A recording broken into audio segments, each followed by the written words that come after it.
Ya, selamat pagi semua. Tolong kameranya dinyalakan.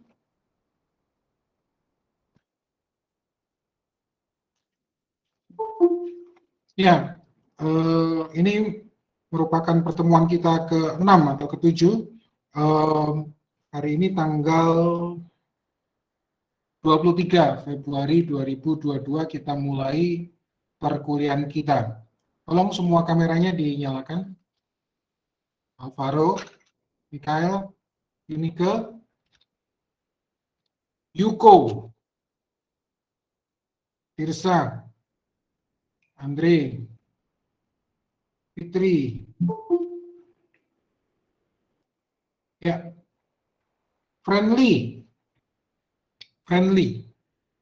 Mikael, bagaimana kabarmu, Michael? Lagi kurang baik, Pak. Kenapa? Kamu kena COVID? Hmm? Kayaknya ketularan. Ada orang rumah yang positif. Oh, oke. Imelda, Bungaran, Stefanus, saya tidak berbicara dengan foto-foto ya. Josia, oke. Ya, saudara-saudara,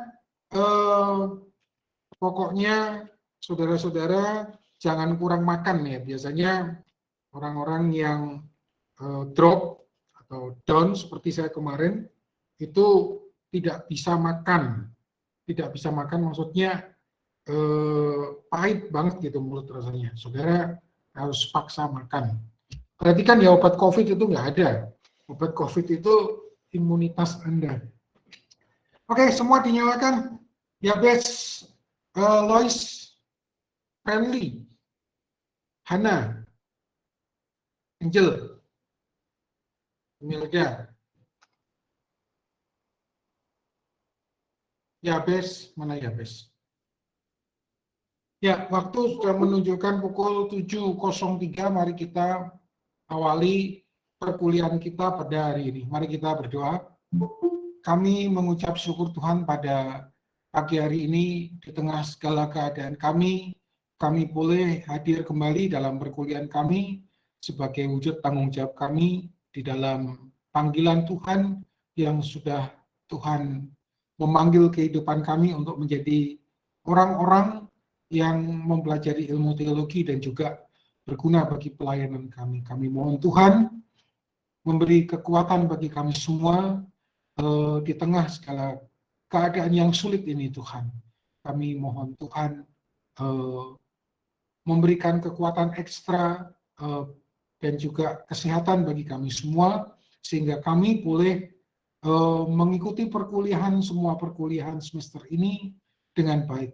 Terima kasih Tuhan, kami awali kehidupan kami pada hari ini dengan penuh ucapan syukur dan juga pengharapan akan kekuatan Tuhan. Dalam nama Tuhan Yesus kami berdoa dan mengucap syukur. Haleluya. Amin. Ya, saudara-saudara, untuk tugasnya sudah saya buat di itu belum? Di Google Classroom belum? Belum, Pak. Ya, oke. Belum, Pak. Saya buat untuk besok ya. Jadi saya akan buat hari ini, saya buat untuk besok. Jadi saudara-saudara boleh mengumpulkan sampai besok malam tentunya. Ya, oke. Nah, kita masih di materi kita. Jadi perhatikan baik-baik di dalam bahasa Ibrani laki-laki aksara itu dimaksimalkan. Tidak ada cara lain kecuali saudara-saudara menghafalkan fungsi setiap aksara.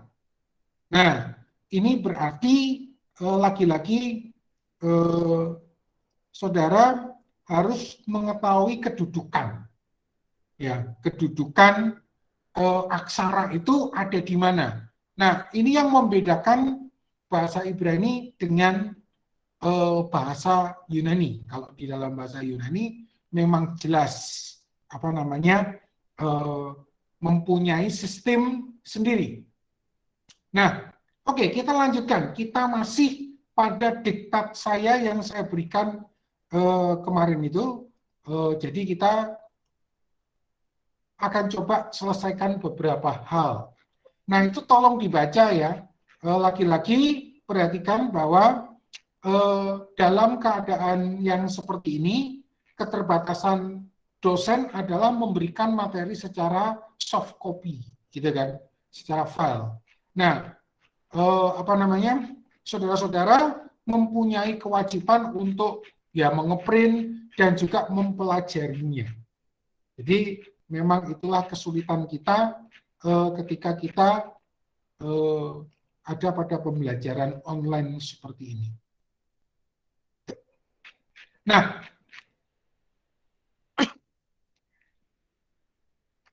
oke. Jadi kita akan masuk ke yang namanya pronominal suffixes.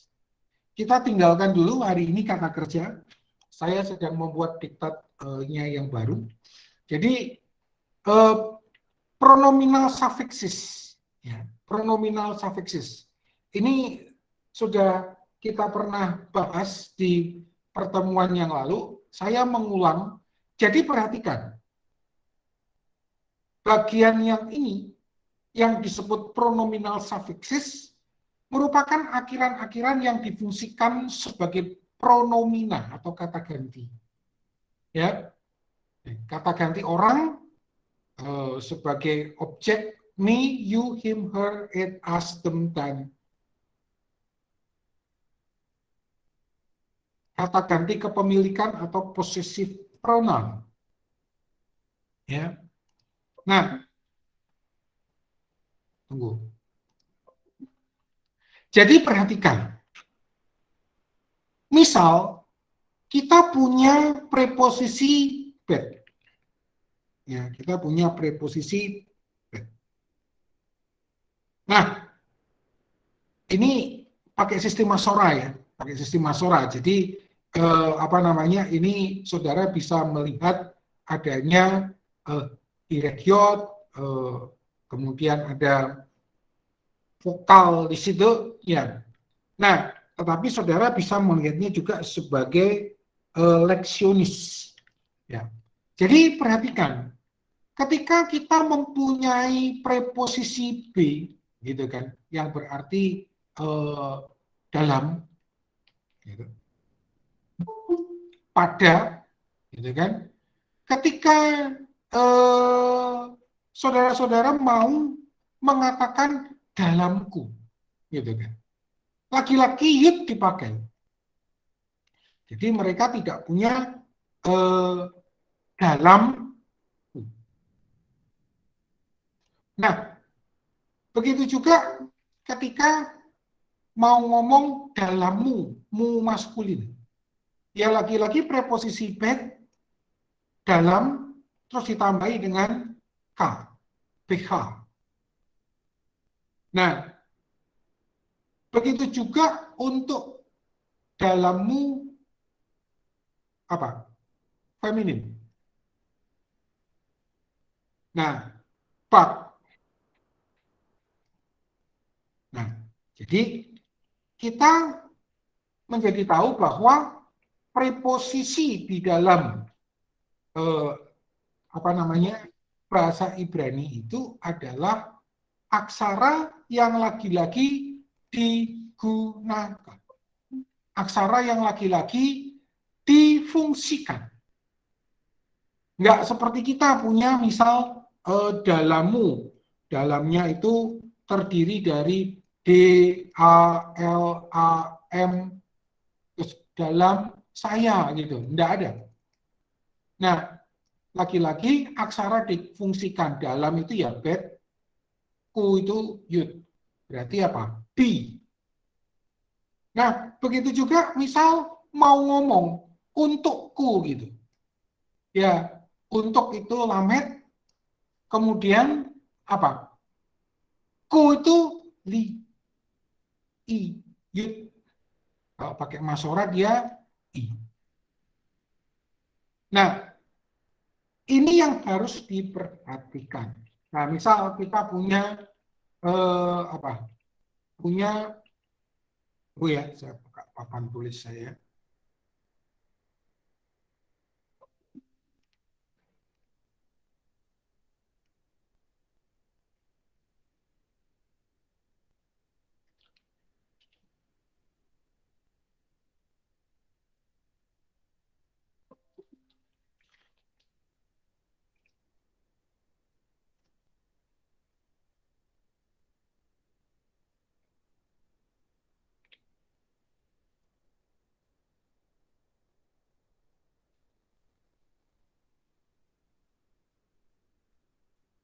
Oke. Misal ada kalimat atau frasa seperti ini. Adonai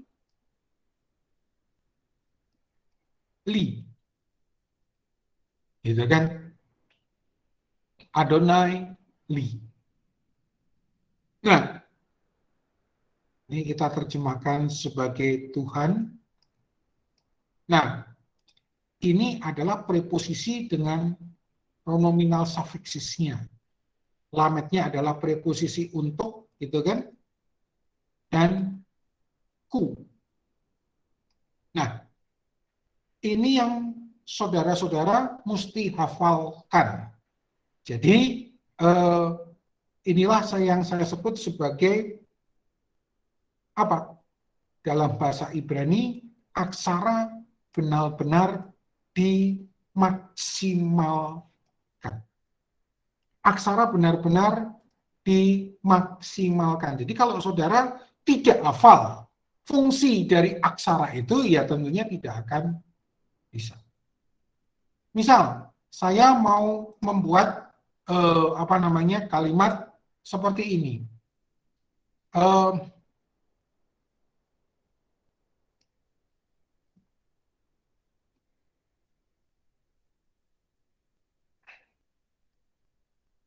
Ruach Elohim bi, gitu. Ya, ruach itu roh Elohim Allah. Nah, bi ini adalah dari bet dan yud. Ini berarti dalam dan ku. Nah, jadi terjemahannya adalah roh Allah dalamku. Roh Allah dalamku. Nah, itu yang disebut preposisi dengan pronominal sufiksis, yaitu preposisi kata depan dengan akhiran kepemilikan yang untuk menyatakan apa? Untuk menyatakan semacam kepemilikan untuk, seperti kita berbicara, untukku, gitu kan? Untukku, ya, to me, gitu kan? Untukmu. Nah, jadi ini saudara-saudara mesti kuasai. Oh, berarti yud digunakan untuk menyatakanku. Dia ketika ditempelkan pada preposisi bet, lamet, et, dan im. Nah, gitu. Nah, contohnya misal im yang berarti dengan.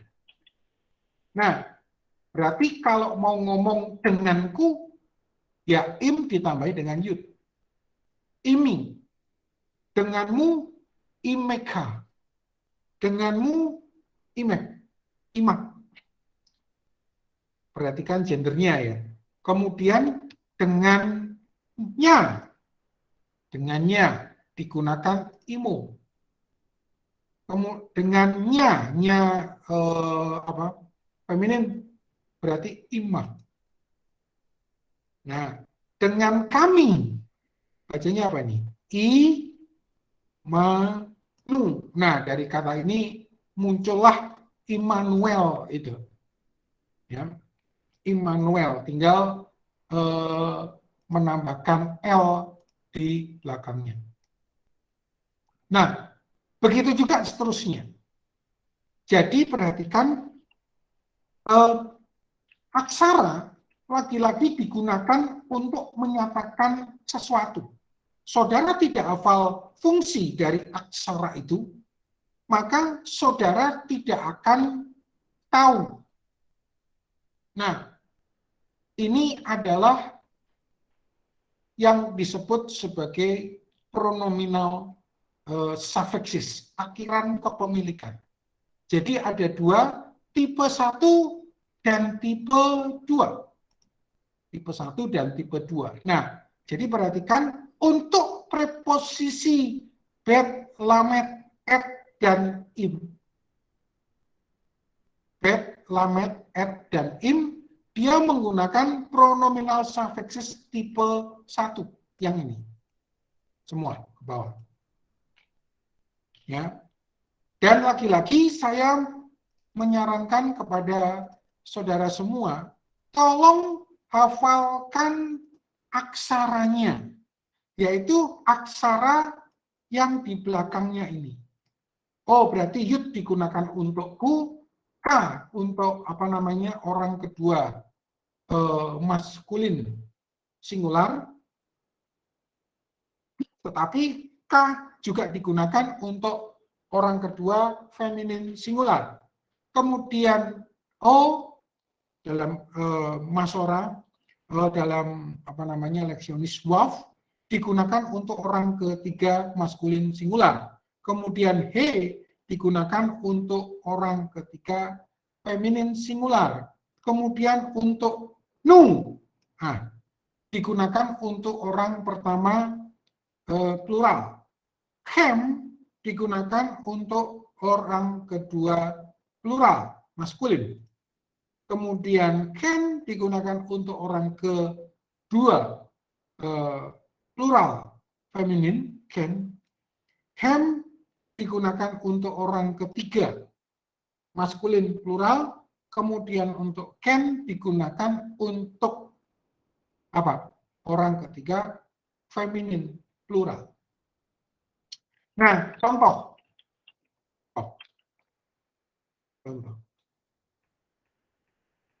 Di nomor 1 ada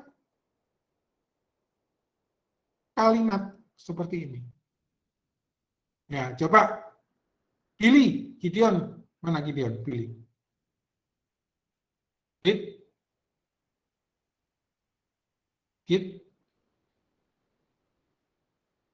Gideon.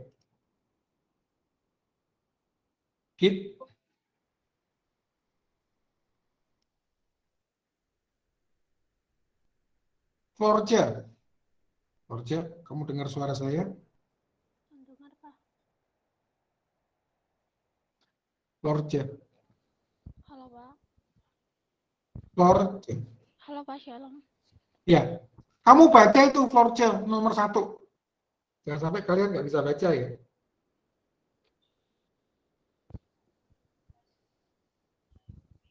Silakan. Bentar, Pak. Suara saya jelas. Suaranya nggak gede, Florja. Udah dekat sih sama Mike. Kenapa? Oh, Mike udah dekat, udah ngomong dekat Mike. Kenapa? Udah ngomongnya dekat Mike banget sih, Pak. Ya, kamu baca coba nomor 1. Oke, Pak.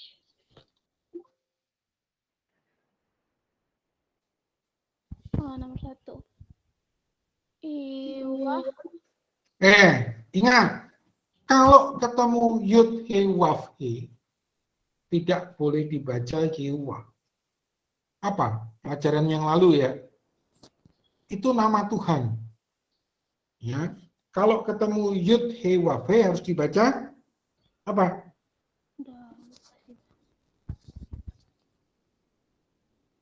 Bacanya apa ya, Pak?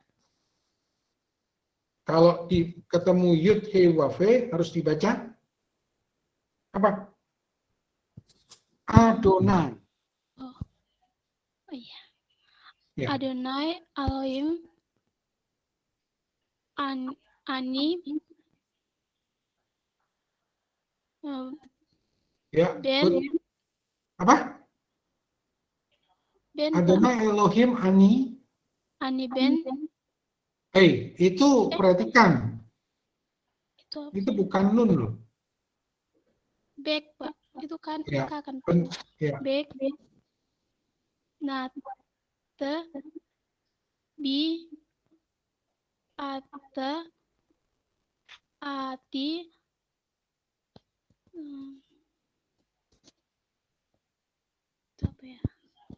Apa itu?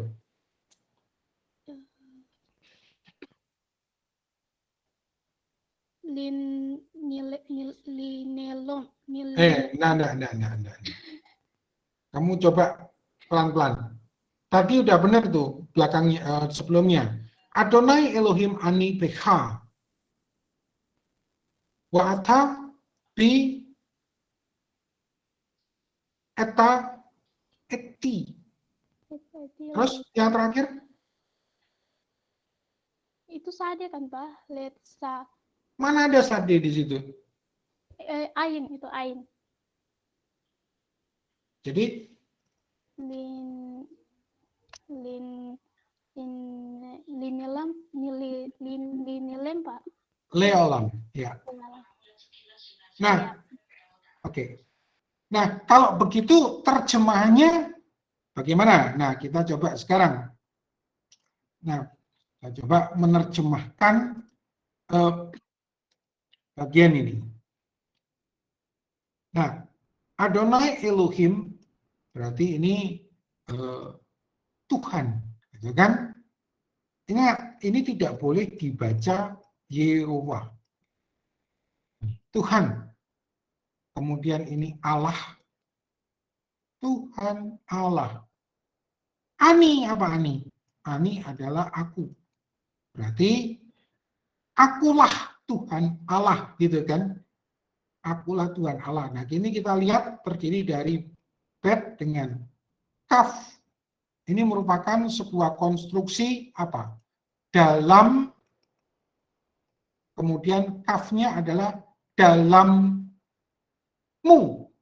ku, dalamku. Dalammu, dalammu, mu orang kedua, baik nanti feminim atau maskulin. Karena kita menggunakan leksionis kan. Ya, berarti akulah Tuhan Allah dalammu. Gitu kan? Nah, kemudian kita lihat selanjutnya. Wa'ata ini terdiri dari waf dengan atah. Gitu. Dan engkau, gitu kan? Engkau ini jelas apa namanya? Ini merupakan maskulin karena ini kan atah.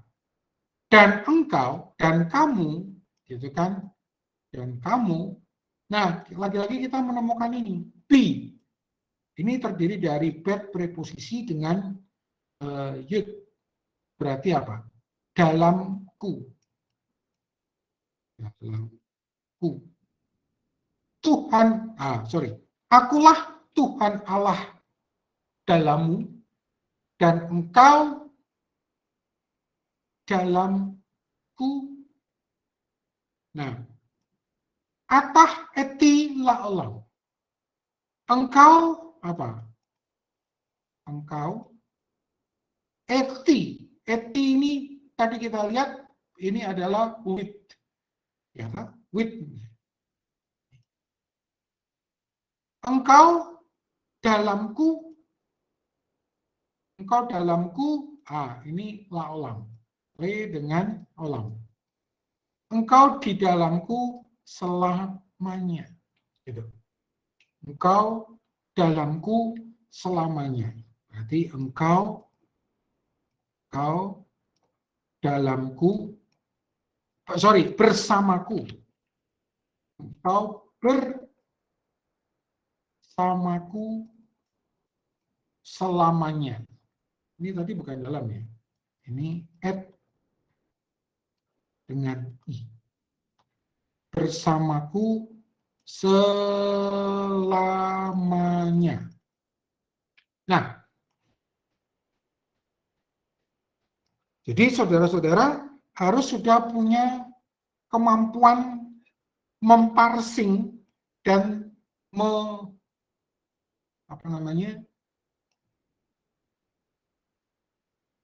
menerjemahkan seperti ini. Oke, nomor 2. Nomor 2 tolong dibaca.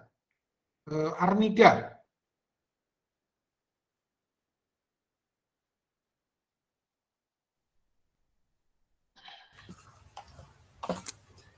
Am yaral. Weh. Pelan-pelan. Am yaral. Itu sinnya nggak kamu baca itu? Iya.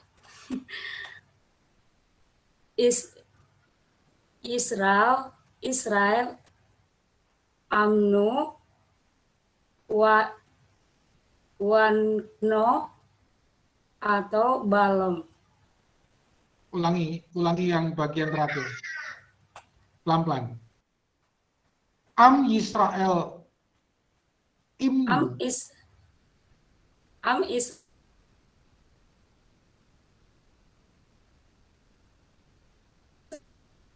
balom. Am Yisrael imnu wa na'nu otto beshalom. Am Yisrael imanu, gitu kan? Wa na'nu otto beshalom. Am Yisrael imnu wa na'nu otto beshalom. Nah, kita coba terjemahkan ini. Am ini apa? Am ini adalah bisa with ini. Tapi di sini bukan with. Ini adalah umat karena digabungkan dengan Israel. Nah, ini hati-hati. Berarti umat Israel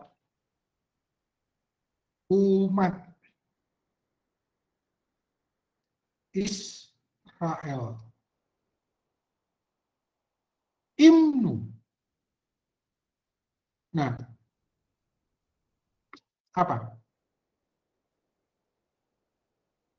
Ini terdiri dari preposisi im ditambah dengan nu, imnu, yang tadi itu. Wa anaknu ini terdiri dari waf ditambah dengan anaknu. Anaknu apa artinya? Kami atau kita. Ya.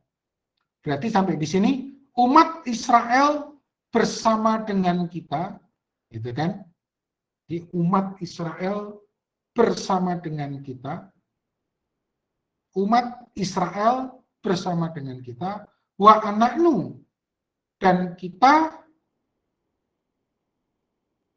apa? Bersama, itu bersama, ini dari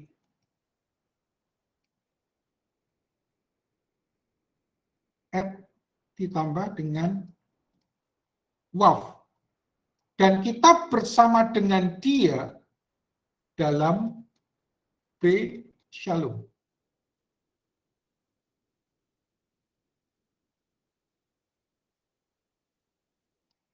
Ya. Im Yisrael imenu wa anaknu otto Shalom. Am Yisrael imanu wa anaknu otto Shalom. Berarti apa? Umat Israel bersama dengan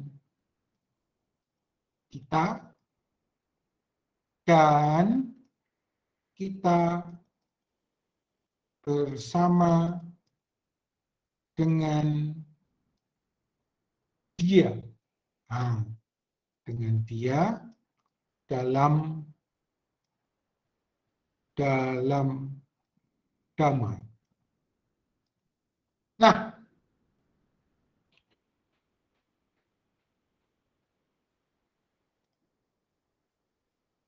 seperti itu. Nah, inilah contoh ya. Contoh untuk preposisi bet, lamet, dan et serta im yang mendapatkan apa? Pronominal suffixes tipe 1. Nah, selanjutnya perhatikan ada preposisi L yang berarti antu. Dengan antu itu apa? Antu itu apa artinya antu? Halo? Ada yang tahu artinya antu?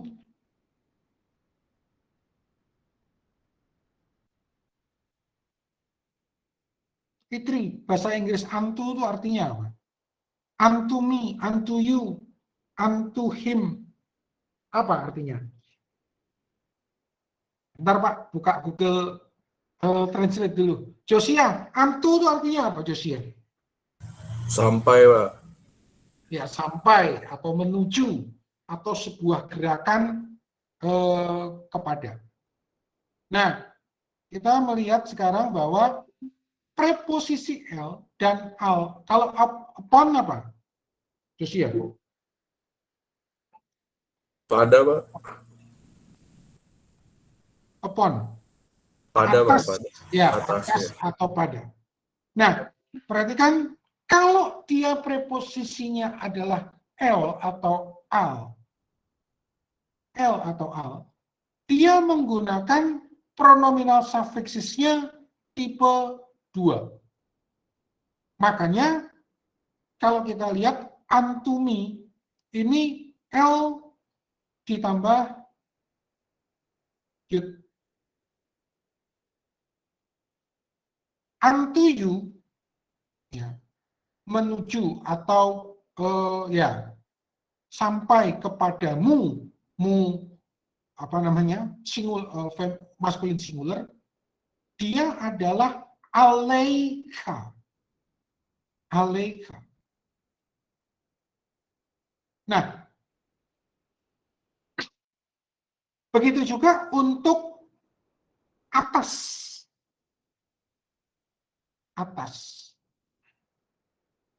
Atasku.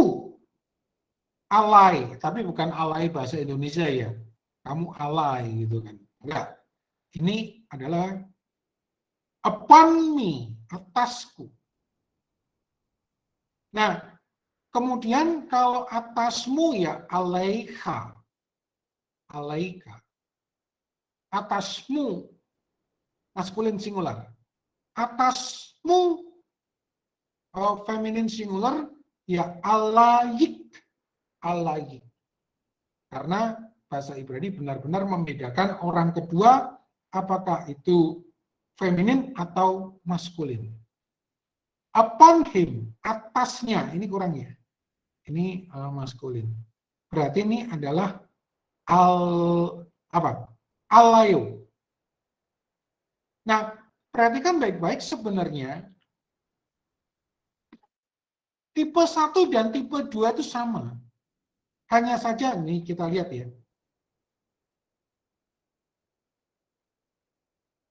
Kita lihat. Nah, di sini adalah yud. Tipe 1 dan tipe 2-nya sama. Kemudian tipe orang kedua maskulin singular, K, di sini juga K, cuma ada yud-nya. Yang membedakan sebenarnya tipe 1 dan tipe 2 itu gampangannya adalah bahwa tipe 1 itu tidak ada, nah mulai orang kedua, di sini ada yud-nya.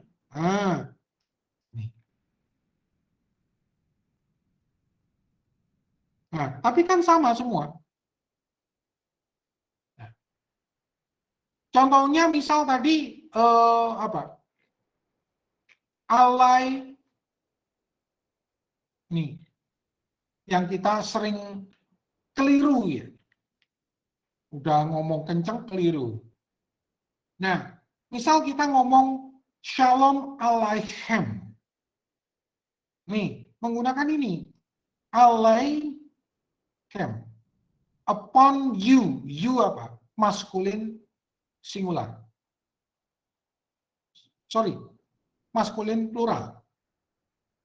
Nah, ini anak-anak teologi ini kadang-kadang kurang memperhatikan ya, ngomong keliru-keliru, Shalom Elohim gitu, nggak ada Shalom Elohim itu, ya.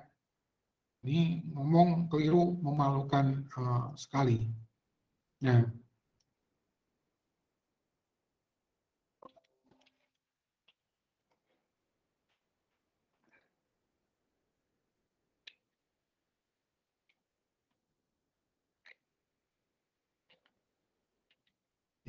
Tunggu.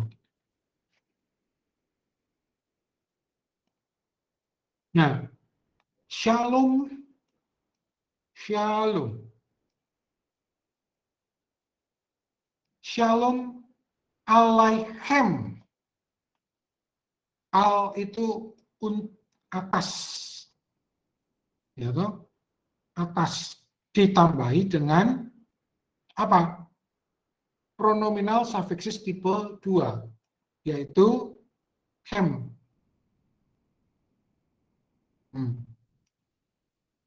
Jadi ini yang dipakai. Seperti kita tadi, jadi bunyinya Shalom Aleichem, jangan ngomong Shalom Elohim. Itu memalukan sekali. Gitu ya.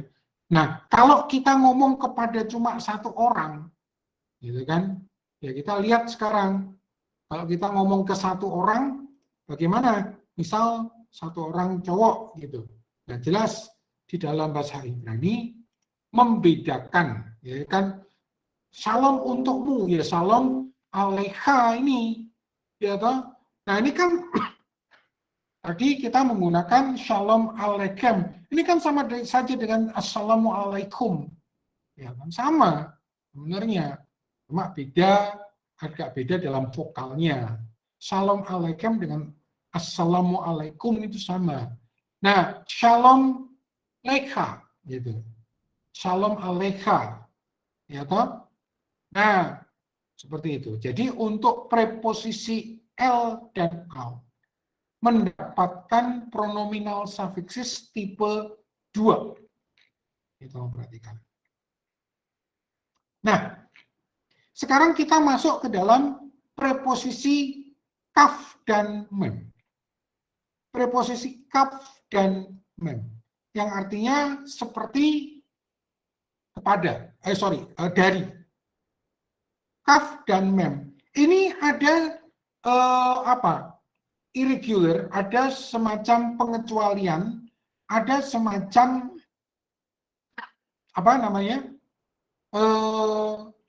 penyimpangan dari aturan. Nah, kita akan lihat sekarang. Preposisi kaf dan mem yang berarti seperti atau kepada mendapatkan pronominal suffixes tipe 1 dengan beberapa catatan penyesuaian seperti berikut yang perlu diingat. Apa? Pada semua bentuk singular dan plural orang pertama, preposisi kaf mengambil bentuk sebagai kamu dan preposisi mem mengambil bentuk sebagai mim. Nah, tadi kita lihat, loh Pak, katanya tipe 1 itu orang pertama itu adalah yud. Kan? Berarti kalau logikanya gitu kan, logikanya kalau misal saya mau ngomong sepertiku gitu kan, sepertiku gitu. Berarti seperti itu kaf, ku itu ditambahin aja yud. Sorry. Seperti ini dong Pak, berarti ki. Nah, perhatikan, ini tidak pernah ada. Ini tidak pernah ada. Karena untuk preposisi kaf itu dia menyimpang. Nah, kita baca aturannya dulu. Nah, pada semua bentuk singular dan plural, orang pertama, preposisi kaf mengambil bentuk sebagai kamu. Dan mem mengambil bentuk sebagai mim. Jadi pada bentuk singular dan plural orang pertama. Pada bentuk singular orang pertama, pronominal suffixes mengalami penyesuaian menjadi ni. Nah, ini tolong diperhatikan. Menjadi ni. Dari bentuk awalnya yang cuma hanya i. Nah, sehingga kita menemukan, misal kita mau ngomong sepertiku gitu kan. Ternyata sepertiku, loh Pak, tadi kalau dikatakan sebagai pronominal suffixes tipe 1, orang pertama kan yud. Nah, aturan ini harus dipakai karena kaf dan mem ini agak lain. Jadi pada orang pertama, gitu kan, pada orang pertama, pada untuk preposisi seperti atau kaf, dia semuanya ya orang plural dan orang pertama, singular dan plural orang pertama menjadi kamu, dia menjadi kamu. Jadi ini tulis dulu, kamu. Nah, jadi bukan cuma kaf. Terus ditambah dengan ni. Kenapa begitu Pak? Ya memang begitu. Jadi untuk ngomong sepertiku, nah nanti kalau saudara menemukan kamu nih, gitu ya, itu artinya sepertiku, bukan cuma ki. Nah, ki ini nggak ada. Ki ini nanti jadinya adalah sebab. Nah, artinya sebab. Jadi saudara tidak ada bentuk ki dalam pengertian sebagai sepertiku. Tetapi yang ada adalah kamu nih. Kamu nih. Kamu nih. Begitu juga untuk preposisi mem. Untuk preposisi mem, dia mengambil bentuk sebagai mim. Ditambah dengan ni. Nah, kita yang baru belajar biasanya kan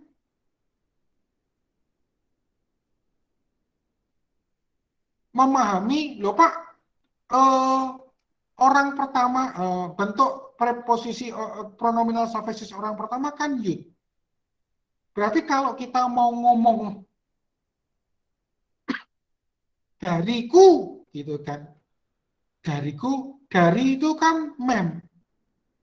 Berarti tinggal tambahin mi. Nah, ini tidak ada. Bukan ini. Ternyata mimeni. Mimeni. Memnya berubah menjadi mem. Nah, ini yang harus pelajari ya, harus diingat. Nah, sehingga ke bawahnya juga dengan beberapa catatan, misal sepertimu. Mau ka, loh Pak, kamu ka, kamu ka, kamu ka. Loh Pak, tadi dikatakan sebagai apa? Bahwa menggunakan kaf untuk orang kedua untuk pronominal suffixesnya. Berarti kalau saya mau ngomong sepertimu, berarti kan tinggal seperti itu kaf ditambah dengan kaf gitu. Nah, ini nggak ada. Karena kafnya berubah menjadi kamu. Begitu juga ini berubah menjadi kamu. Berubah menjadi kamu. Berubah menjadi kamu dan berubah menjadi kamu. Tapi ingat, hanya sampai di sini. Gitu. Loh Pak, kalau yang lain ini kenapa tidak berubah? Ya memang aturannya begitu. Makanya tadi rumusnya adalah gini. Pada semua bentuk singular, dan plural orang pertama, pada semua bentuk singular kan ini, gitu kan? Bentuk singular kan ini. Nah, mulai dari mana? Me, you, him, her. Nah ini. Ya kan? Dan plural orang pertama. Plural orang pertama itu berarti apa? As. Nah, berarti sampai di sini. Nah, dia menggunakan bentuk yang lain. Jadi kalau K seperti dia menggunakan bentuk kamu. Kamu.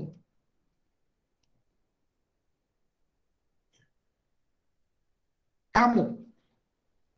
Kamu. Ya, seperti itu. Nah, tetapi setelah bentuk orang pertama plural, dia menggunakan balik seperti kaf yang memnya kembali seperti mem. Oh, ini tadi belum selesai ya. Jadi kalau memnya juga berubah menjadi mim. Nah, ini namanya sebagai irregular ya, menyimpang. Dan di dalam bahasa itu penuh dengan irregular. Itu yang harus diketahui. Jadi kalau ditanya kenapa begitu Pak, ya memang begitu. Itu merupakan penyimpangan yang lazim dalam bahasa. Nah, ini kameranya mati semua, ini kenapa nih? Tolong dinyalakan.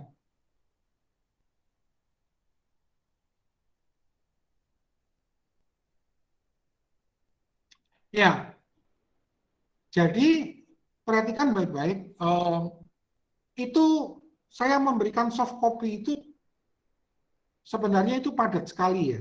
Jadi saudara-saudara harus membacanya dan mempelajarinya. Gideon, ini ke Joel, kameranya tolong nyalakan. Yuko, John, Anna, Abraham. Nah, saya tidak tahu ya, saudara-saudara itu apakah dalam keadaan seperti ini,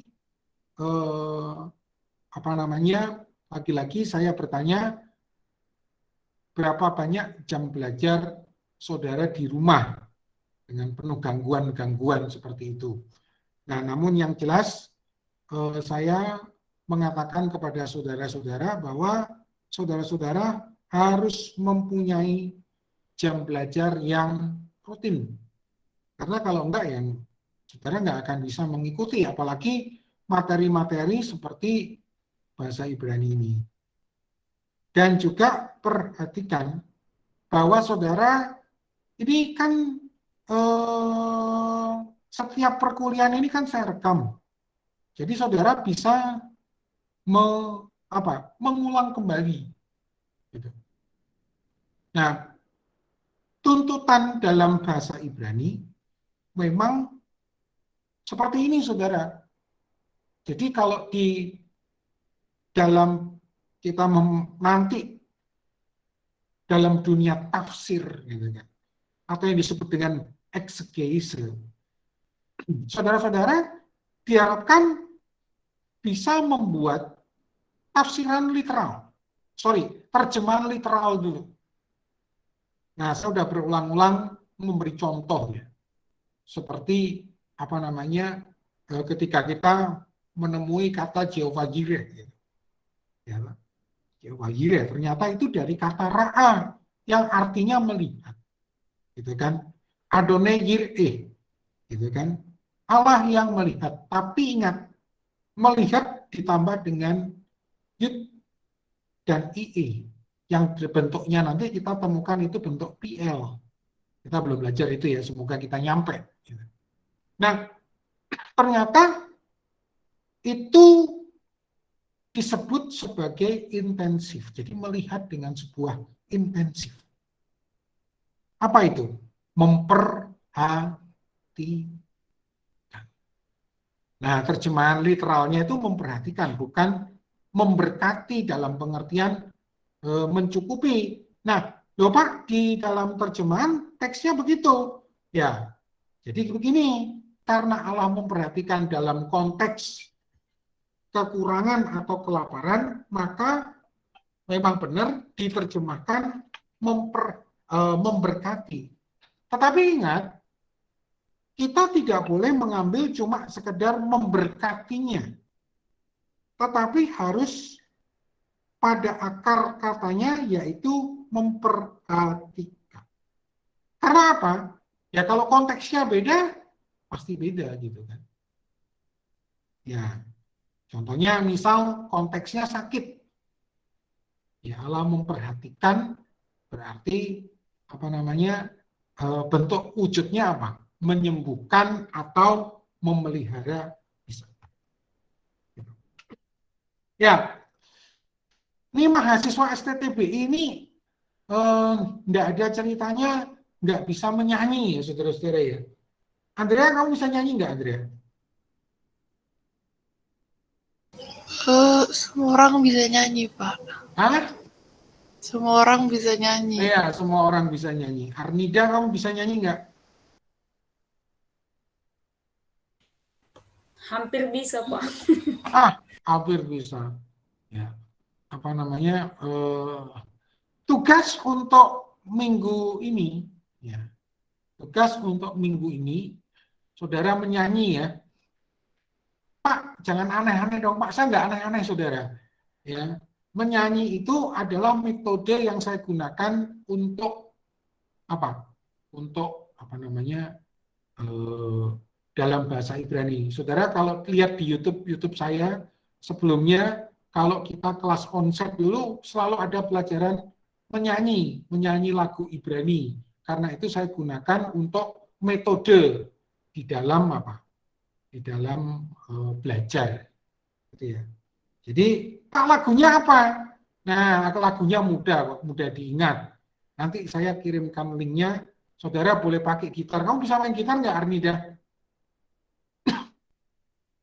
Nggak bisa, Pak. Nggak bisa. Ya mahasiswa STT harus bisa lah. Masa nanti disuruh untuk apa namanya pelayanan. Albert, kamu kemana aja Albert? Baru nongol wajahmu Albert. Saya habis dari toilet, Pak. Ya, kamu tahu tugas minggu ini apa Albert? Tugasnya suruh buat ini, Pak, lagu ya, nyanyi, Pak ya.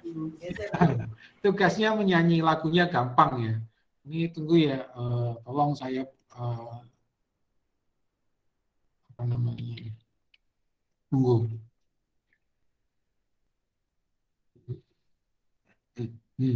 Nanti saya kirimkan linknya. Itu lagu yang biasa saya gunakan di dalam apa bahasa Ibrani untuk saudara boleh pakai gitar, boleh diiringi. Nah, ini kan supaya tidak terkesan kaku gitu di dalam bahasa Ibrani. Ya, ada selingannya nyanyi. Fitri, kamu bisa nyanyi nggak Fitri? Fitri. Nggak bisa, Pak. Yang benar. Kamu kalau disuruh ke pelayanan worship leader atau song leader gimana? Ya. Koleksi sering, Pak. Pani. Iya, Pak. Pani, kamu bisa nyanyi kan, Pani? Nggak tahu, Pak. Iya. Tapi Thomas. nanti diusahakan, Pak. Tomsa, kamu pernah jadi worship leader nggak? Jadi song leader? Pernah, Pak. Nah, berarti kamu bisa nyanyi ya. Nah, tugas untuk minggu ini adalah menyanyi. Tugas yang kemarin, yang menghafalkan ayat, di-upload, ini masih banyak nih yang belum mengerjakan. Di-upload ke Google Classroom dan juga di Facebook. Google Classroom-nya baru memang saya buat hari ini. Saya due date-nya adalah besok. Jadi terakhir saudara mengupload adalah besok. Nah, sementara tugas untuk minggu yang ini sampai minggu depan adalah saudara-saudara menyanyi lagunya gampang. Lagunya ini tunggu ya. Saya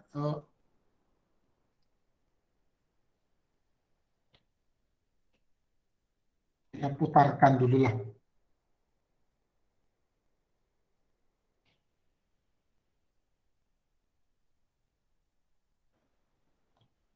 Semoga ada ya.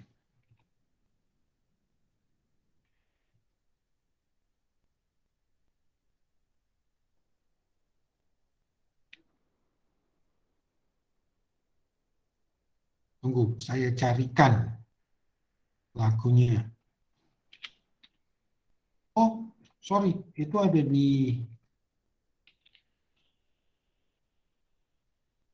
ini lagu sederhana sebenarnya. Lagu. Nanti saya kirimkan aja videonya.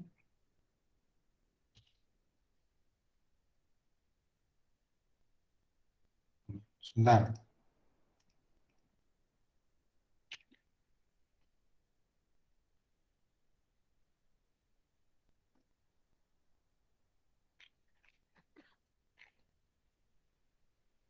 Ya, supaya saudara-saudara tidak tegang ya. Ada bahasa Ibrani, bahasa Yunani, hermeneutik, gitu kan.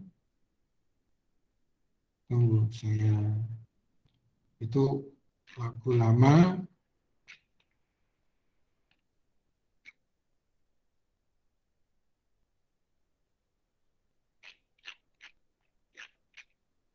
Di ini ya.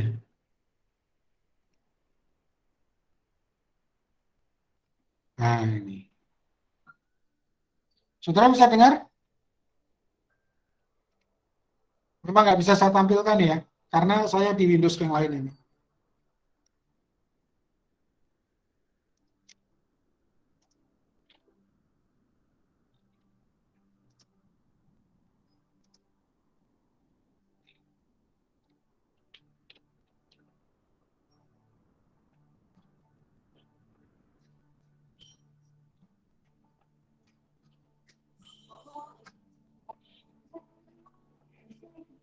Kita dengarkan dulu beberapa ini. Saya coba cari videonya. Iya, Pak.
Ya, tunggu videonya sudah ada.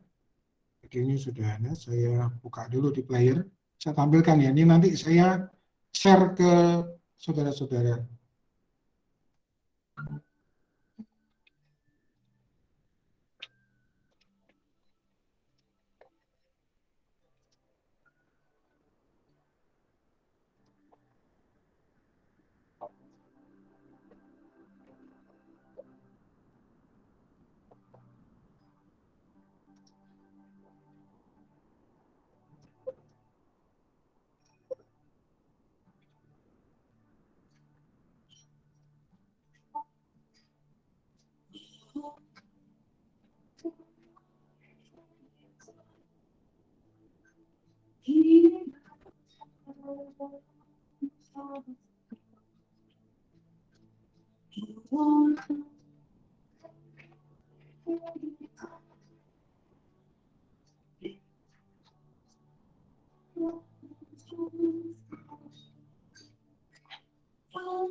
Ya, saudara-saudara enggak perlu bahasa Inggrisnya ya. Itu sebenarnya lagu itu apa namanya? Lagu itu sebenarnya diambil dari Mazmur. Nah, nanti saya akan berikan teksnya. Oh, nggak kedengeran tadi? Kedengeran nggak tadi saya putar? Enggak, Pak. Ya, kedengeran. Ya, sudah. Gini saja, saya coba ya. Saya kirim aja. Saya kirim sekarang ke Michael. Oh. Oke, Pak. Kirim videonya. Saudara yang boleh pakai gitar, boleh diiringi, ya. Jadi buatlah tugas ini sebagai ya menyanyi, kegiatan menyanyi.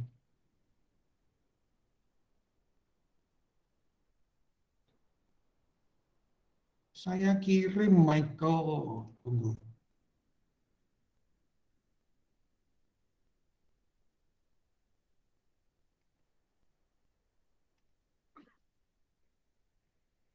Tunggu, lagi OTW.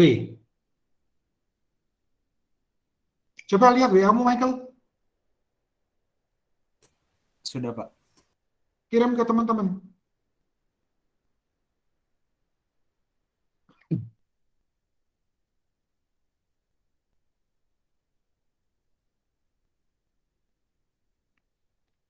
Ya, itu adalah tugas untuk minggu ini. Jadi, saudara-saudara menyanyi, boleh pakai gitar, dan dinyanyikan ininya. Tidur. Thomas, ngapain Thomas? Dinyanyikan yang Ibraninya saja. Sebenarnya itu terdiri dari tiga bait atau tiga berapa. Nah, nanti teksnya saya kirimkan juga. Gitu ya. Ya, sekali-sekali saudara menyanyilah. Kalau di kelas saya, kalau kita ketemu onsite gitu, itu selalu ada pelajaran menyanyi. Biasanya 3 kali pertemuan saya kasih nyanyi, kita nyanyi bersama supaya nah itu sebagai sebuah metode pembelajarannya. Ya, gitu. Ada yang apa namanya nggak bisa nyanyi, Pak. Ya, cobalah menyanyi. Masa mahasiswa Sekolah Tinggi Teologi Bethel Indonesia nggak bisa menyanyi? Saya rasa nggak mungkin ya. Ya. Itu. Ada yang ingin bertanya atau berkeluh kesah dengan tugas ini? Silakan. Tirsa, kamu bisa nyanyi nggak, Tirsa? Dikit, Pak. Ya, yang bisa ada keyboard, mau main dengan keyboard boleh. Ya, pokoknya anggaplah tugas ini sebagai saudara menyanyi. Hanya apa namanya Ibraninya saja, tidak perlu Inggrisnya, Ibraninya saja. Itu. Itu ya. Nah, kita lanjutkan ya saudara-saudara ya. Jadi saudara-saudara sampai di sini itu saudara-saudara sebenarnya sudah tahu paling tidak saudara-saudara semester 4 ya sekarang ya, dengan penuh segala kesulitan gitu. Saudara apa namanya? Saudara ini tahun masuknya tahun berapa sih? 2020 atau 2021? 20, Pak. 20 ya, 2020 ya. Nah, ini memang angkatan yang paling sakit gitu kan, dalam pengertian angkatan yang paling menderita karena disebabkan oleh COVID ya. Itu. Nah, sudah paling tidak saudara sampai di sini saudara-saudara tahu teologi itu apa. Ya kan? Saudara-saudara sudah belajar sejarah dalam mata kuliah Perjanjian Lama Umum, Perjanjian Baru Umum. Saudara-saudara sudah belajar mata kuliah bahasa Ibrani, bahasa Yunani, gitu kan? Itu semua karena kita tidak bisa terlepas dari satu benda yang namanya Alkitab itu. Sebagai kitab suci. Nah, pisau bedahnya, alat untuk membedahnya itu cuma dua, yaitu sejarah dan bahasa. Ditambah lagi nanti filsafat. Nah, jadi sangat memalukan apabila seseorang mempunyai gelar sarjana teologi tetapi tidak mampu untuk membedah kitab suci gitu. Nah, bagaimanapun juga kita selalu mengatakan nanti kepada jemaat gitu kan, oh menurut Alkitab itu bagaimana? Nah, sedangkan di dalam kita melayani jemaat, kitab suci ini tidak bisa kita sama sekali lepaskan. Nah, belum nanti kita menghadapi sebuah permasalahan. Ini saya tunjukkan ya. Ini sebagai intermezzo perkuliahan kita supaya saudara-saudara memahami bahwa apa dunia teologi itu yang kita geluti itu merupakan sebuah hal yang tidak mudah. Kita berhadapan dengan dunia masa lalu, gitu kan? Itu tolong dimatikan ya, untuk di.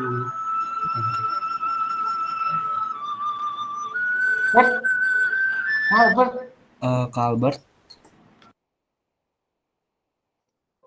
Ya, perhatikan sini dulu, Bert. Masa lalu dan masa sekarang. Nah, ini intermezzo perkuliahan kita ya, supaya saudara tidak bosan dan mendapatkan pengetahuan yang baru. Contoh misal, di dalam kitab suci, terutama di kitab Imamat, gitu kan, kita menemukan adanya bentuk-bentuk kurban, bukan korban, kurban, gitu kan. Nah, sekarang pertanyaannya, loh Pak, kita sekarang di sini zaman yang disebut sebagai metaverse itu, gitu, masyarakatnya sudah berubah, gitu. Masyarakatnya sudah berubah. Ini adalah society berapa? Masyarakat 5.0. Nah, sementara kita tidak bisa terlepas dari kitab suci, katanya seperti itu. Mesti Alkitabiah seperti itu. Lalu bagaimana? Nah, menerapkan nilai-nilai firman Tuhan yang katanya seperti itu, yang diambil dari Alkitab ke masa sekarang. Nah, ini nanti yang disebut di dalam mata kuliah teologi. Baik teologi PB dengan teologi PL. Ini di semester 5 dan 6. Ini tahun depan ya, saudara-saudara. Nah, ini menjadi permasalahan tersendiri. Contoh misal, loh Pak, dulu orang-orang kuno, orang-orang Ibrani kuno, gitu kan? Itu ada tradisi persembahan yang namanya perpuluhan. Nah, perpuluhan. Nah, bagaimana ini diterapkan ke zaman sekarang? Apakah benar bahwa perpuluhan itu satu mesti duit? Apakah benar? Nah, saudara nanti kan di jemaat dengan zaman kita sekarang sebagai masyarakat tipe 5 kan harus membuat pengajaran. Saudara membuat pengajaran tentang persembahan, gitu kan? Apa iya persepuluhan itu harus merupakan persepuluhan dari tiap kerja kita per bulan terus harus dikasih ke gereja? Nah, apakah benar bahwa misal persembahan buah sulung itu adalah semua hasil dari gaji kita? Nah, saudara-saudara kalau tidak kuat di dalam teologinya, bagaimana saudara membuat ajaran gitu loh. Nah, bagaimana saudara bertanggung jawab di dalam membuat ajaran? Bertanggung jawab membuat ajaran. Nah, nanti sudah dibuat ajarannya beberapa tahun gitu, tiba-tiba, oh berikutnya berubah, begitu. Nah, ini kan merupakan sebuah ketidakbertanggungjawaban pendeta di dalam membuat ajaran dan menjadi pertanyaan, loh katanya dia mendapatkan suara dari Tuhan, gitu kan. Nah, ajarannya kok berubah-berubah. Nah, saya tidak mau mahasiswa saya seperti ini. Gitu ya. Terutama saudara nanti perhatikan, ketika saudara di jemaat, saudara itu sangat dipercaya. Gitu. Nah, jadi perhatikan bahwa mulai dari awal, saudara udah diperkenalkan PBU, PLU, ini sejarah sebenarnya. Kemudian bahasa Ibrani dan Yunani. Ibrani dan Yunani. Nah, kemudian saudara, ya ini kan sejarah dan bahasa. Tujuannya adalah untuk membuka sebuah buku yang namanya Alkitab ini. Saja. Nah, kemudian saudara disajikan mata kuliah apa? Hermeneutik, gitu kan? Ini adalah untuk bagaimana caranya, sampai seberapa mana penekanan sejarahnya, sampai seberapa mana penggunaan pisau analisis bahasanya. Nah, itu yang disebut mata kuliah hermeneutik.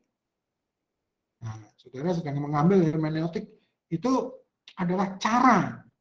Nah, cara apa? Ya, cara menggunakan pisau bedah ini.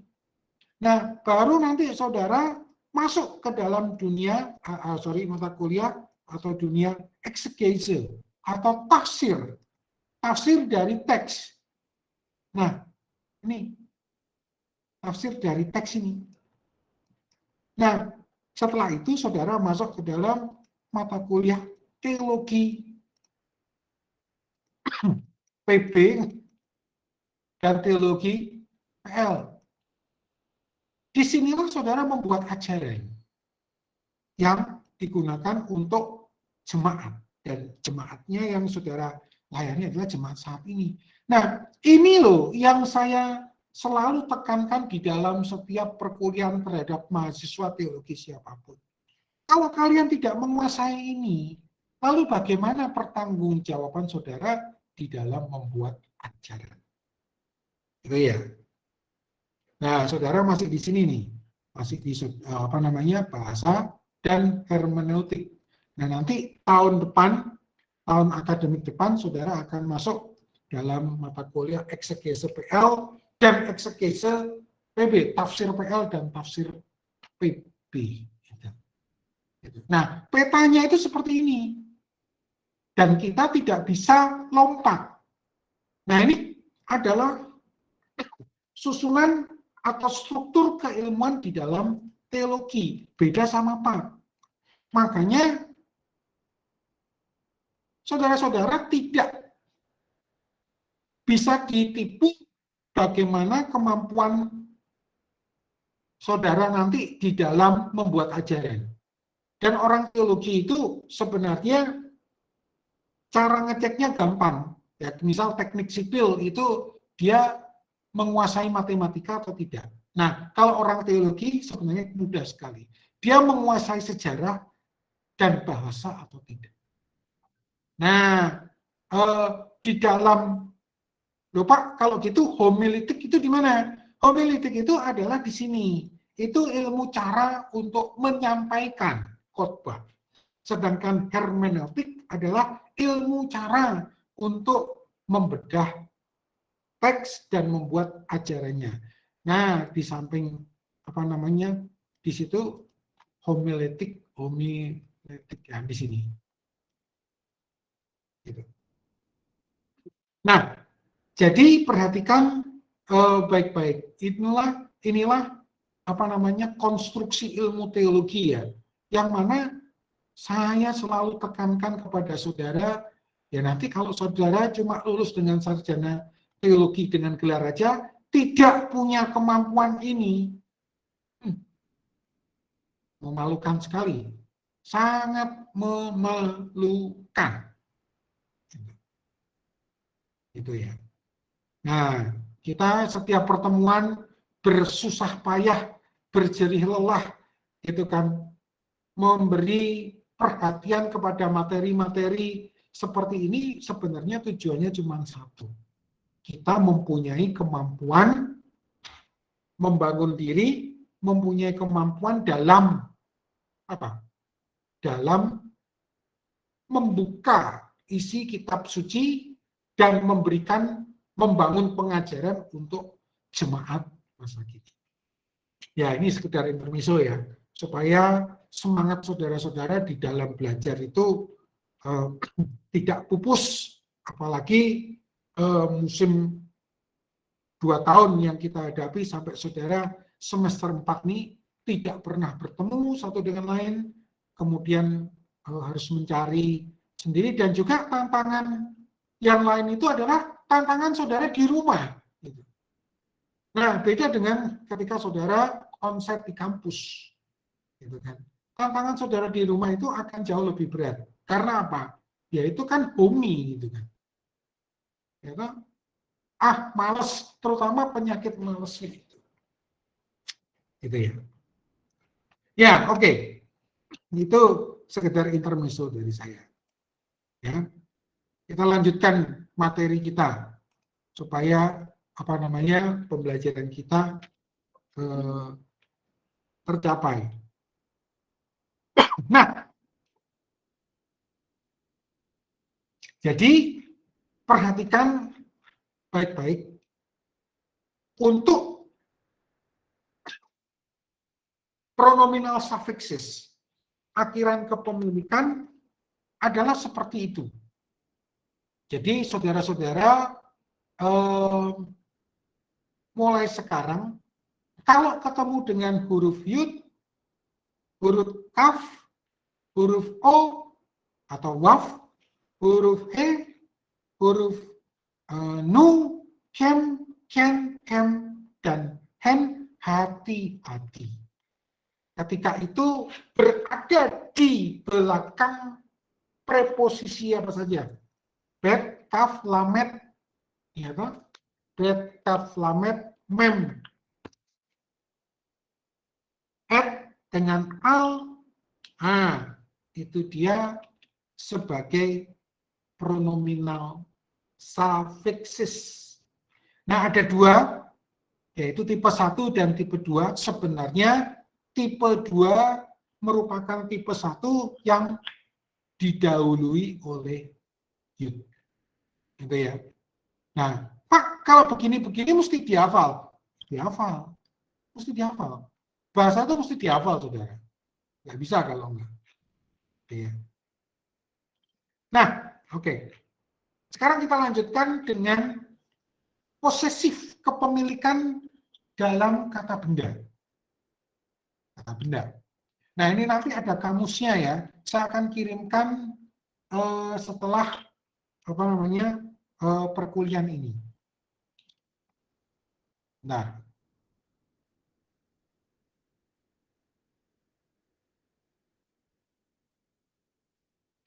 ya. Nah, dalam bahasa Ibrani ini ada kata yang disebut nomina ya. Jadi kalau saya bilang nomina itu adalah kata benda. Dalam bahasa Ibrani, setiap nomina atau kata benda memiliki satu gender. Nah, kalau di dalam bahasa Yunani juga ada gender. Gender itu apa sih?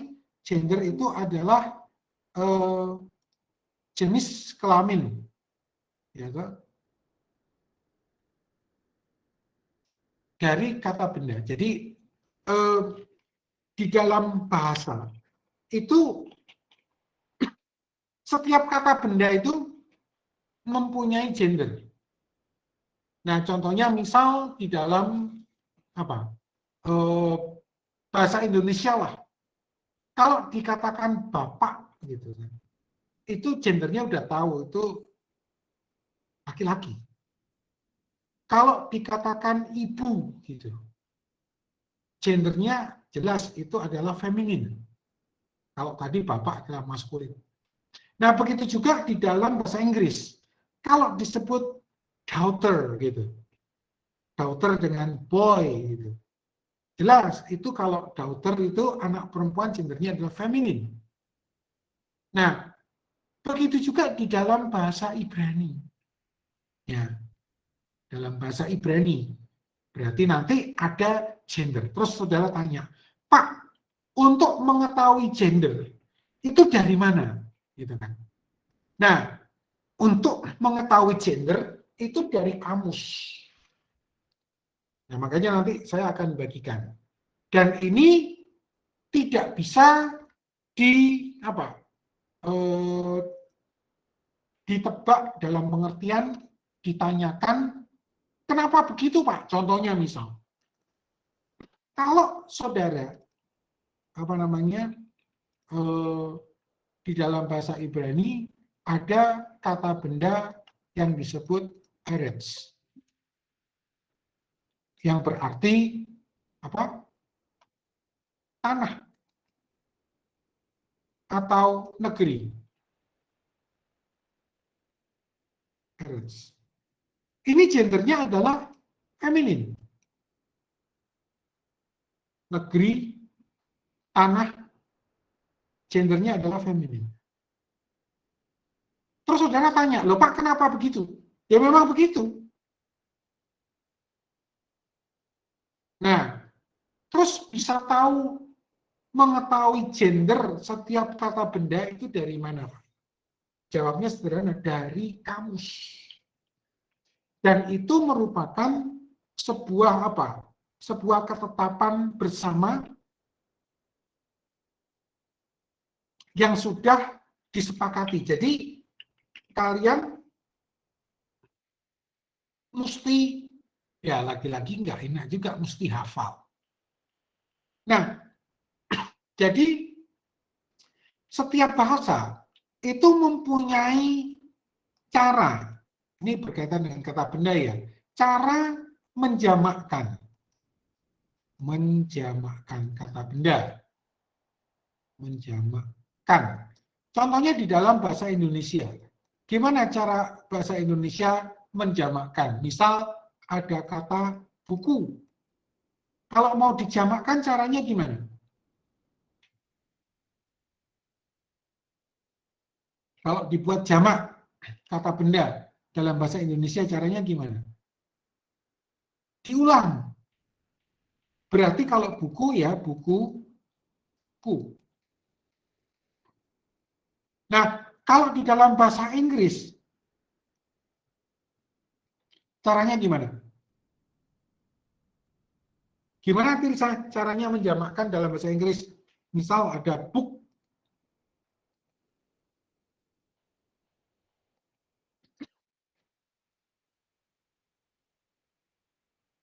Tirsa, mana Tirsa? Andrea. Plus S, Pak.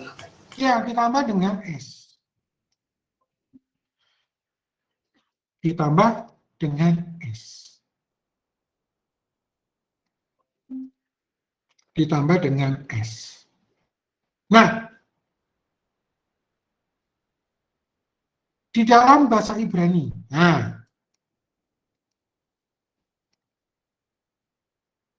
kata buku itu adalah sofer. Nah, ternyata caranya ditambah dengan im.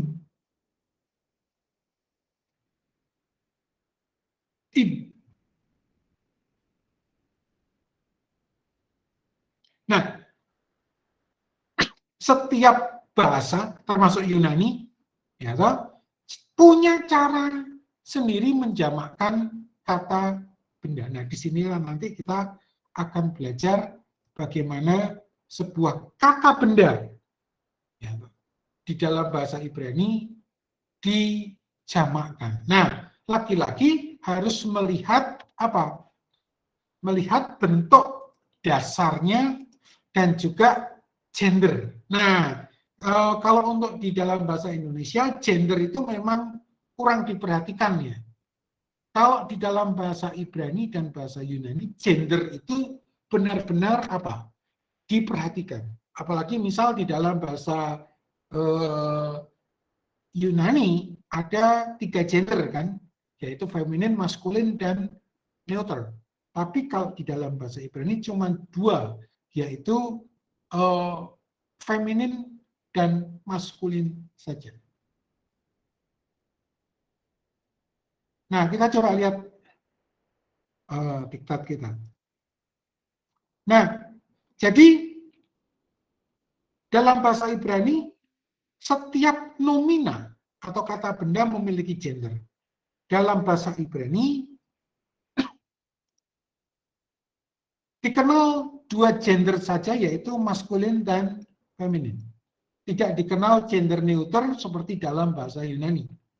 Nah, hanya ada satu cara untuk mengetahui gender dari sebuah kata benda, yakni studi leksikal dengan mempelajarinya pada kamus. Setiap nomina atau kata benda dapat dibuat bentuk jamak atau pluralnya, yakni dengan menambahkan akhiran im atau ot. Nah, ini loh cara di dalam bahasa Ibrani untuk membuat apa? Kata benda menjadi jamak. Nah, kita lihat, kita udah masuk pada rumusnya.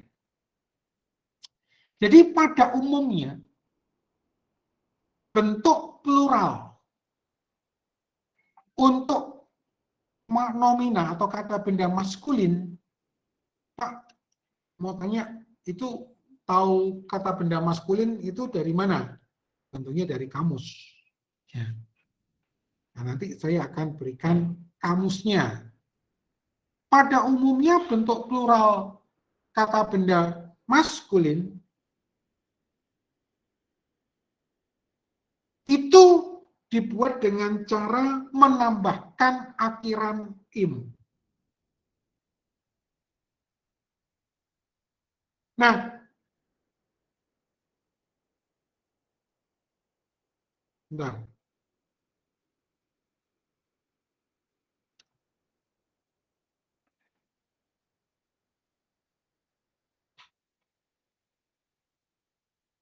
Namun ada pula bentuk plural nomina maskulin yang dibuat dengan cara menambahkan akhiran ot.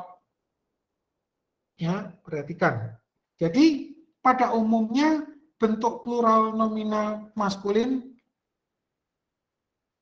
ditambahkan im. Namun ada pula bentuk plural nomina maskulin yang dibuat dengan menambahkan ot. Nah, contohnya gini, kalau saya punya kata melek yang berarti raja, gitu kan? Itu tinggal menambahkan im. Nah, tapi saya mempunyai kata benda of, yaitu father. Kalau mau menambahkan bapak-bapak, mau membuat bapak-bapak, ditambahin ought. Loh Pak, jadi yang benar yang mana? Ditambahin im atau ditambahin ought? Nah, tunggu dulu. Nanti di dalam kamus, kita akan melihat bahwa ada kata-kata benda yang bentuk pluralnya adalah ought. Gitu ya. Nah, ini bagaimanapun juga ini merupakan sebuah penyimpangan yang harus dihafal. Nah, sebalik nomor 12, sebagai kebalikan dari nomor di atas, nomor 11, pada umumnya bentuk plural nominal feminin dibuat dengan cara menambahkan akhiran ought. Namun ada pula bentuk plural kata benda feminin yang dibuat dengan cara menambahkan akhiran im. Nah, contoh misal kata shem yang berarti nama. Ya, ini salah ini. Ini salah. Kita mau membuatnya menjadi jamak yaitu names. Nama-nama. Nama-nama. Nah, tinggal ditambahkan akhiran ought di belakangnya. Berarti shemot. Shemot. Nah, sedangkan kata sanah yang berarti tahun, gitu kan? Tahun. Terus kita mau ngomong tahun-tahun, gitu kan? Tahun-tahun. Nah, ini tinggal ditambahkan akhiran im. Nah, sebenarnya yang menjadi masalah adalah pada nomor 13 ini. Jadi, hanya ada satu cara untuk mengetahui bentuk plural nomina. Ya, ini studi leksikal dengan mempelajarinya pada kamus. Jadi, ini yang akan saya kirimkan. Ya. Nah, materi kita hari ini sampai di sini dulu ya. Ini sebagai pengenalan terhadap bentuk kata benda. Nah, karena di dalam kita belajar kata benda itu, kita nanti akan menemukan banyak hal, terutama bentuk-bentuk tidak sesuai atau yang menyimpang. Nah, saya sudah katakan ya berkali-kali ya, dalam bahasa itu memang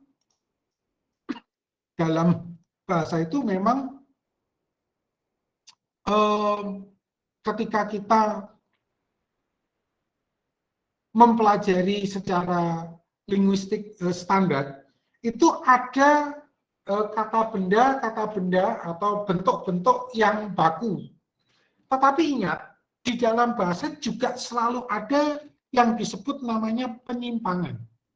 Penyimpangan. Contoh misal, ini saya tidak porno ya, tidak vulgar. Tetapi ini contoh, misal, ketika kata benda, kata sifat gitu kan. Ini dalam bahasa Indonesia aja. Kata sifat.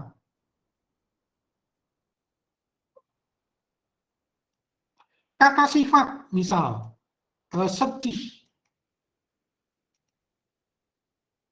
Mau ditambahkan imbuhan ke an. Jadi kesedihan. Nah, ini kata sifat, ini ketika ditambah dengan ke dan an, dia menjadi kata benda. Contoh, misal kata sifat apa? Kata sifat lagi, sulit, gitu kan. Sulit. Ditambah imbuhan ke an. Jadi kesulitan. Tapi ingat, tidak pernah ketika kita mau ngomong rasa malu gitu kan, terus saudara masukkan kata ini. Ya, menjadi ke-an. Menjadi kemaluan. Nah, ini akan keliru. Padahal yang kita mau ngomong adalah misal rasa malu. Nah, terus saudara membentuk kata malu dengan cara menambahkan imbuhan ke-an pada kata dasar kata malu. Jadinya kemaluan. Nah, ini akan dua objek yang berbeda, saudara. Kalau kemaluan organ, tapi rasa yang sedang dimaksud adalah sebenarnya rasa malu. Nah, ini irregular. Nah, ini pun ketika ada orang bule mempelajari ini, dia juga akan sulit karena dia hanya berpaku pada rumus. Tetapi ingat, di dalam bahasa itu tidak harus rumus karena adanya penyimpangan-penyimpangan seperti ini. Nah, ini harus dihafal. Gitu ya. Belum lagi nanti misal ungkapan. Nah, ini kadang-kadang apa namanya mahasiswa teologi ini kurang paham ya. Seperti misal ketika sering latah mengatakan misal, oh Pak, sebutan Yesus Kristus gitu, latah gitu. Jadi kalau ada barang jatuh, dia bilang Jesus Christ gitu kan. Nah, itu sebenarnya dalam tradisi bahasa Inggris itu cheating-nya, itu umpatan dan itu tidak boleh gitu ya. Dan itu kata umpatan. Umpatan itu seperti kata makian gitu, ledekan. Nah, karena orang Indonesia enggak ngerti itu terjemahkan Tuhan Yesus gitu kan. Nah, itu sebenarnya dari bahasa Inggris Jesus Christ gitu kan. Itu kan sebuah umpatan, bukan sebuah bukan rohani itu. Dulu pernah ada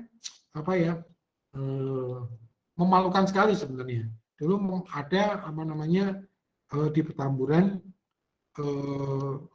pada waktu chapel gitu kan. Pada waktu chapel ada tamu pengkhotbah bule gitu kan. Nah, tiba-tiba ada mahasiswa latah gitu. Dia membawa sesuatu dan jatuh gitu kan. Terus dia menggunakan karena dia latah Jesus Christ gitu. Nah, bule itu langsung kaget saudara-saudara. Nah, ini merupakan sesuatu hal yang tidak perlu terjadi ya saudara-saudara. Makanya pengetahuan terhadap bahasa dan termasuk umpatan sastra gitu kan. Saudara-saudara harus tahu bahwa sebenarnya itu itu umpatan yang tidak boleh gitu kan. Nah, bagi kita mungkin kayaknya rohani gitu ya. Tuhan Yesus gitu kan. Tetapi itu umpatan sebenarnya saudara. Umpatan. Nah, yang begini-begini itu adalah bagian dari bahasa. Ya. Oke, materi kita hari ini sampai di sini. Tolong kameranya semua dinyalakan.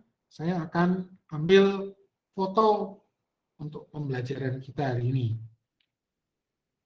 Juga saya mau absen ya.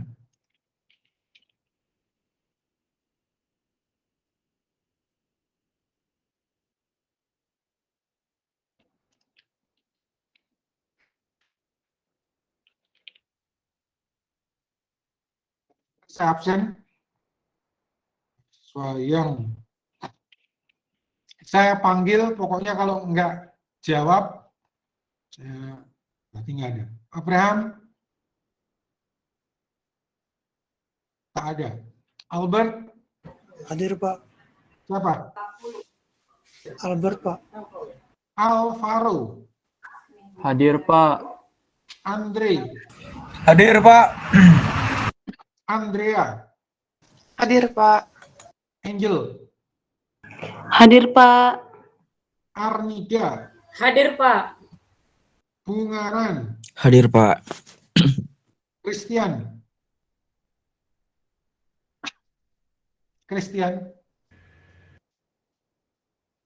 Pak, tadi Christian udah masuk dari tadi, Pak. Dia baru aja lift, Pak. Biasa sinyal. El Crio? Hadir, Pak. Unike? Hadir, Pak. Pani? Hadir, Pak.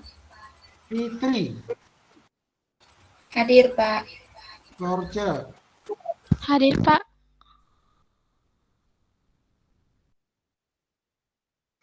Friendly, Hadir Pak. Gideon, Hadir Pak. Ana, Hadir, Pak. Imelda, Hadir, Pak. John. Nggak ada. Jordan. Hadir Pak. Siapa itu? Jordan. Iya Pak. Hadir. Josia. Hadir, Pak. Kenanya. Nggak ada Kenanya. Keisia. Hadir, Pak. Lois. Hadir Pak. Michael. Hadir, Pak. Reinhard. Hadir, Pak. Stefanus. Hadir, Pak. Stephen. Hadir Pak. Thomas. Hadir, Pak. Tomsa. Hadir, Pak.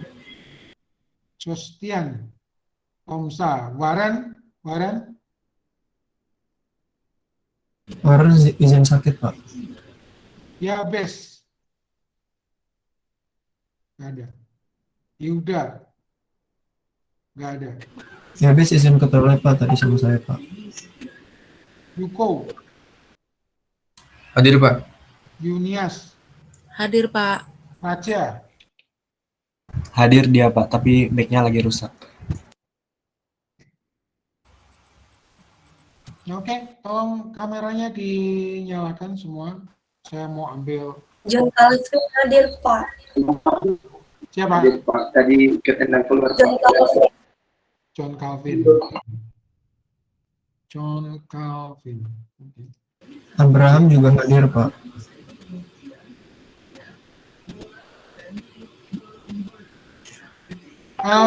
Kameranya tolong dinyalakan semua. Saya mau ambil foto.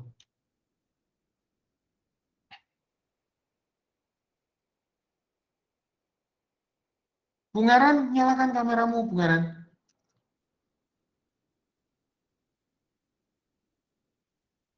Raja, mana ini?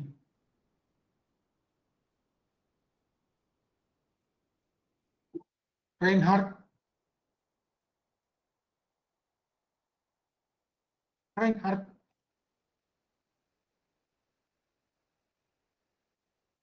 Yabes. Elkrio. Mana kameranya? Ya, pokoknya saya foto ya. Saya lagi di rumah sakit Pak. Nanti kalau sekretariat, saudara. Ya, oke, mari kita berdoa. Kita akhiri perkuliahan kita pada hari ini. Kami mengucap syukur Tuhan pada sampai detik ini Engkau masih memberikan kekuatan pada kami semua. Kami akan melanjutkan perkuliahan kami yang lain. Kami mohon Tuhan memberi kekuatan dan hikmat bagi kami semua. Hanya oleh karena kemurahan-Mu saja kami bisa mendapatkan kekuatan dan menyelesaikan tugas-tugas kami. Terima kasih Tuhan. Dalam nama Tuhan kami berdoa, ucap syukur. Haleluya. Amin. Jangan lupa sebelum bubar, tugasnya dikumpulkan paling lambat besok untuk yang minggu ini. Nah, tugas menyanyinya dikumpulkan paling lambat hari Selasa malam. Itu gampang itu. Cuma nyanyi doang. Dikumpulkan di Google Classroom dan diupload di Facebook. Oke, sampai jumpa minggu depan di jam yang sama. Saudara boleh keluar dari ruangan ini. Selesailah pertemuan kita pada hari ini. Terima kasih, Pak. Terima kasih Pak. Terima kasih, Pak. Terima kasih Pak. Terima kasih, Pak.